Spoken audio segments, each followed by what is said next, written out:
Hi, and welcome to the second lesson in my beginning trumpet series. In the first lesson, we learned how to form the embouchure, proper mouthpiece placement, and making your first sounds on the mouthpiece.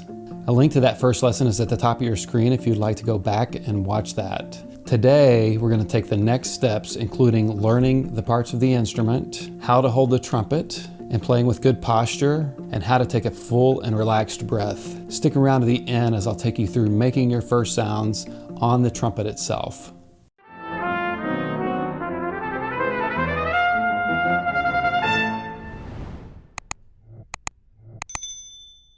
Let's talk about the various parts of the trumpet. First up, we have the mouthpiece. To place the mouthpiece in the instrument, set the mouthpiece in the mouthpiece receiver and give it a gentle twist so that it is in there firmly. Be careful with this, as it is easy to get the mouthpiece stuck. Next, we have the lead pipe. And then we have the main tuning slide where we tune the trumpet. In the main tuning slide, we have the main tuning slide water key. This is important because condensation does build up in the instrument, and this is one of the places where we release the water.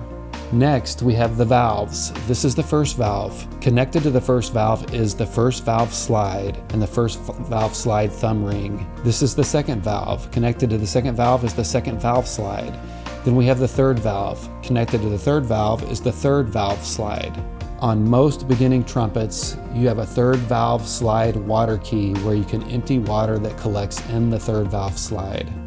On this instrument, it doesn't have the third valve slide water key, but it has a slide that you can detach to empty the water. Also on the third valve slide, we have a ring that we'll talk about more when we talk about hand position. And then last, but certainly not least, we have the bell. So to quickly review, this is the mouthpiece, lead pipe, main tuning slide, first valve slide, second valve slide, third valve slide, and then the bell. Now let's talk about how to hold the trumpet. Since you basically hold the trumpet with the left hand, let's talk about the left hand first. So with your left hand, you're simply going to wrap your hand around the valve casings. Place your thumb in the thumb ring and your ring finger into the third valve slide ring. It looks something like this. Make sure that you don't use a death grip when holding the trumpet in your left hand. We're trying to avoid any extra tension.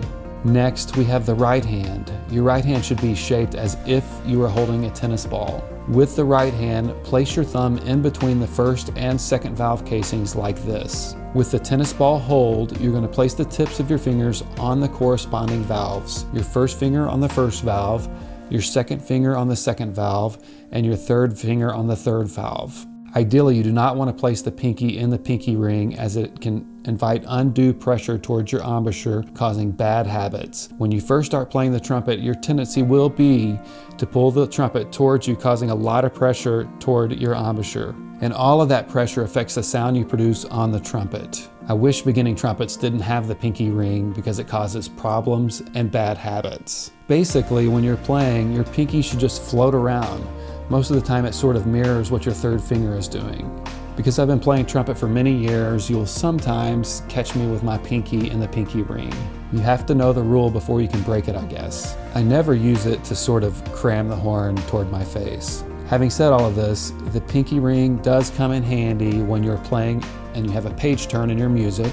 You place your pinky in the pinky ring to support the instrument while you make the page turn with your left hand. Another use for the pinky ring is later when you're playing with mutes and you have to use your left hand for a mute effect. You need the pinky ring to support the instrument. Basically, your pinky should just float around. Most of the time it mirrors what your third finger is doing. All right, I've spent way too much time on the pinky, but it is very important. Let's move on to quickly talk about posture. Posture is absolutely not overrated and is tremendously important when playing a brass instrument. It's really difficult to be efficient on the instrument if you're hunched over. I'll keep it simple in this video. Good posture is basically sitting as if you're standing. You want to keep your shoulders slightly back, your head upright. It's important to bring the trumpet to you. Don't sacrifice your posture by bringing yourself toward the trumpet. Like posture, breathing is also crucial when it comes to playing the trumpet. Proper breathing technique can make all of the difference in your tone, range, and endurance while playing. I like to emphasize relaxation when talking about breathing with beginners, or anyone for that matter. The inhalation is similar to how you breathe when you yawn, and the exhalation is blowing a steady stream of air as if you're blowing out a candle halfway across the room. Not in a sort of violent way, but very steady and relaxed. Now let's talk about making your first sounds on the trumpet. If you haven't already, go back and watch the first video in this series where I talk about embouchure, mouthpiece placement, and how to make your first sounds on the mouthpiece.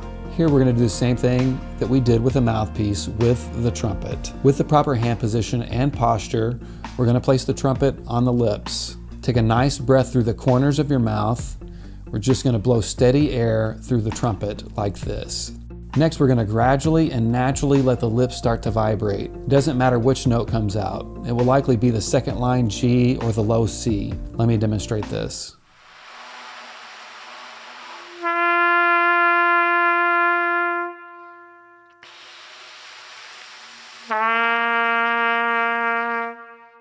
Once you're able to get a sound out, the next thing that you want to do is get a lot of repetitions going back and forth between the G and the C using a 2-syllable to begin the note. Try to copy my sound and do this over and over.